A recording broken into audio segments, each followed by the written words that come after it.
December 7th, 1941. Pearl Harbor is attacked. But instead of FDR in the Oval Office, imagine Donald Trump picking up that phone. Here's what's absolutely mind-blowing. Military historians have analyzed Trump's negotiation tactics, his America First philosophy, and his leadership style. And they've concluded that World War II could have ended completely differently. We're talking about a potential separate peace with Hitler, a radically different D-Day, and decisions that would reshape the entire world order as we know it today.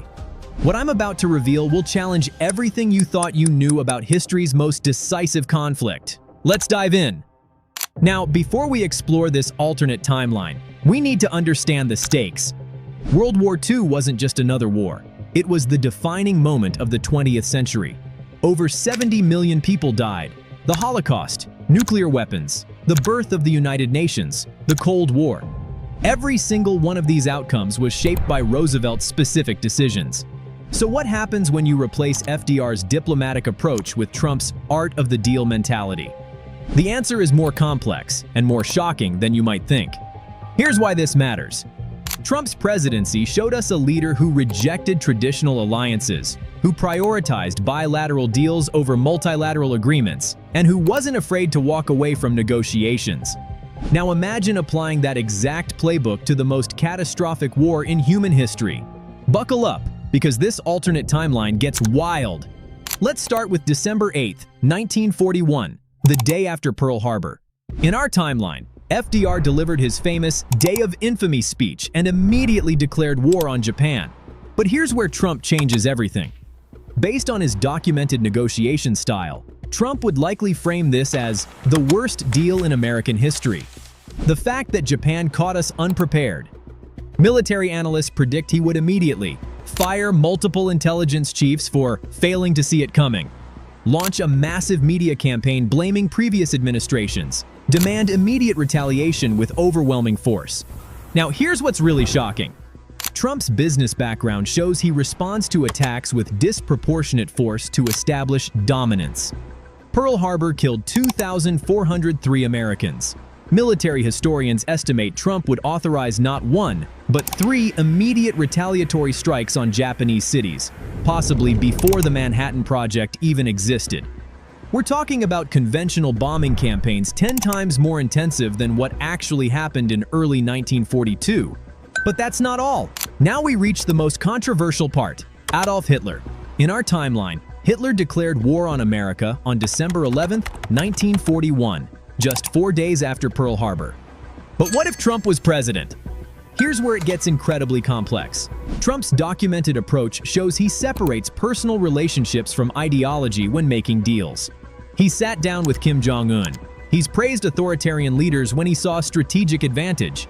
Military historians have identified something fascinating. In late 1941, Hitler was actually hesitant about declaring war on America. What if Trump had reached out first? Imagine this scenario. Trump proposes a non-aggression understanding with Germany. The pitch? You handle your sphere, we handle ours. Stay out of the Western Hemisphere, and we'll stay out of Europe. Sounds insane, right?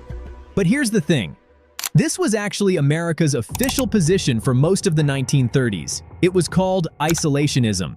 Trump's America First philosophy is essentially neo-isolationism. Now, you might be wondering, would Hitler have accepted? The historical evidence suggests, possibly yes. Hitler desperately didn't want a two-front war. He was already struggling against the Soviet Union. But here's the catch. This would mean abandoning Britain to face Germany alone. No lend-lease, no American supplies, no hope of rescue. Churchill would be forced to either negotiate peace with Hitler, giving him control of Europe, fight alone and likely lose within 6 to 12 months. The consequences? Absolutely catastrophic for human history. But let's say Trump does focus entirely on Japan, his actual attacker. Here's where his business mindset creates shocking changes. Trump's track record shows he values speed and decisive victories over long, expensive campaigns. The actual Pacific War lasted 4 years and cost hundreds of billions of dollars. Military experts predict Trump would demand, "Why are we island hopping? Just go straight to Tokyo." Massive acceleration of the Manhattan Project. Earlier use of nuclear weapons, possibly by late 1943 instead of August 1945. Did you know that the US eventually spent $2 billion, 1940s dollars, on the Manhattan Project? That's equivalent to $30 billion today. Trump, known for questioning expensive military programs, might actually increase funding here because nukes offer quick, decisive victory. But here's what's really disturbing.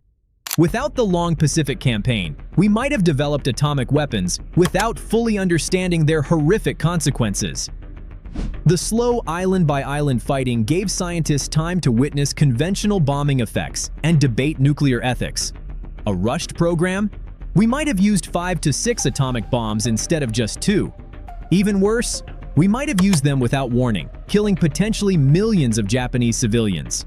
Now let's talk about alliances, because this is where Trump's approach creates massive changes. In our timeline, FDR built the Grand Alliance, America, Britain, and the Soviet Union working together. But Trump's documented behavior shows he distrusts multilateral alliances and prefers bilateral deals. Here's what that means.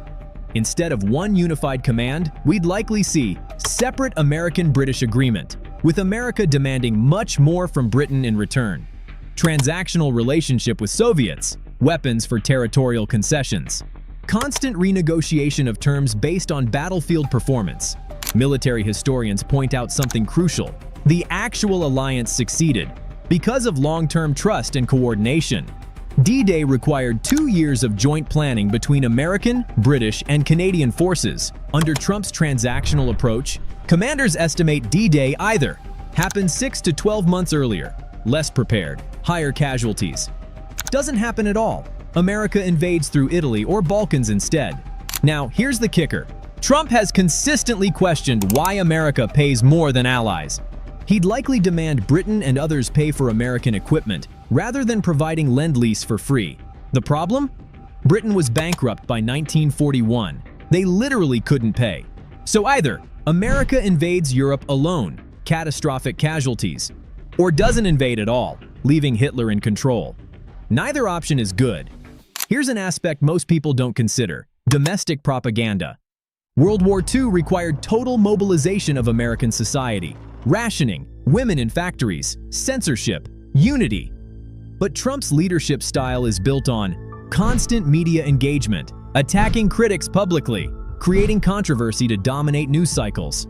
Imagine Trump's Twitter during World War II. General Marshall moving too slow. Sad. Need winners who can get the job done. Considering replacements. Fake news media claiming our bomber production is behind schedule. Wrong. We're making the most beautiful bombers. Believe me. Military historians point out, this would create chaos in command structure. The actual war effort succeeded because military leaders had authority to make strategic decisions without constant political interference. But here's what's fascinating. Trump's direct communication style might actually boost morale in some ways. His rallies, his confidence, his promises of winning so much you'll get tired of winning. These could be incredibly effective for wartime morale. FDR's fireside chats were calming and reassuring. Trump's approach, aggressive, confident, and action-oriented. For a nation hungry for revenge after Pearl Harbor, that might be exactly what people wanted to hear. Let's talk about something crucial: military technology. World War II was won by innovation, radar, code-breaking, long-range bombers, and ultimately, nuclear weapons. Trump's business background shows he loves bold, flashy projects that produce tangible results. Here's what changes. Massive funding increases for Manhattan Project, even bigger than actual. Jet aircraft development, operational by 1943 instead of 1944. Rocket programs, competing directly with German V-2s. But here's the trade-off. Trump's record shows he cuts programs that don't show immediate results. Things like code breaking, invisible, unglamorous. Logistics and supply chains, boring but essential. Long-term strategic planning, too slow. Military experts warn, wars aren't won by wonder weapons alone. The Allies won because of superior logistics, intelligence, and sustained industrial production. Trump's preference for big, beautiful solutions over boring fundamentals could actually prolong the war despite better technology. Now we reach the most shocking revelation of this entire scenario. What happens to the Holocaust? This is the darkest part of our alternate timeline, and we need to confront it directly. In our actual history, American forces liberated concentration camps in 1945. The world saw the horrors. The Nuremberg trials happened. Never again became a global commitment.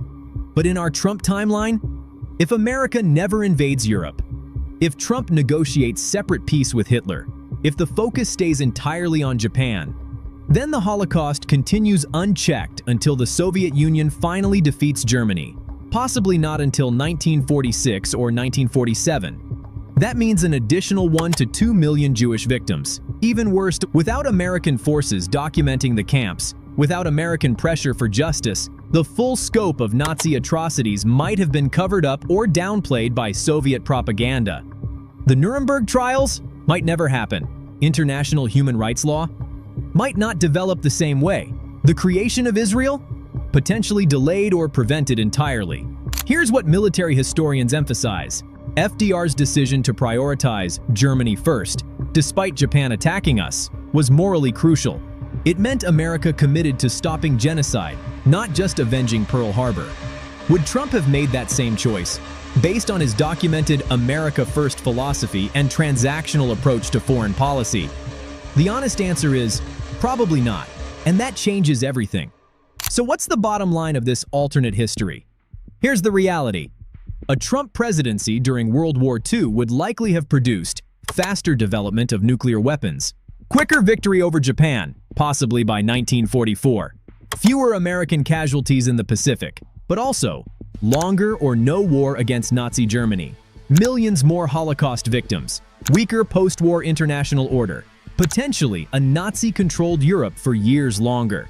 The ultimate question becomes, is a faster American victory worth the cost of abandoning Europe to Hitler? FDR said no. He believed America had a moral obligation to fight fascism everywhere, even when it cost more American lives. Trump's philosophy suggests he would prioritize American interests narrowly defined, avenge Pearl Harbor, protect American territory, minimize American casualties. Neither approach is simply right or wrong. They represent fundamentally different visions of America's role in the world. One final thought.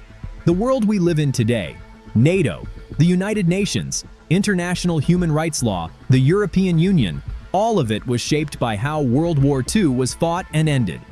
Change the president, and you change not just the war. You change the entire world that came after. Now I want to hear from you. Do you think Trump's America First approach would have saved American lives? Or would it have betrayed our moral obligation to stop the Holocaust? Drop your thoughts in the comments below. This is a complex question with no easy answers, and I'm genuinely curious what you think. And if this alternate history blew your mind, imagine what else could have changed. Thanks for watching, and I'll see you in the next one.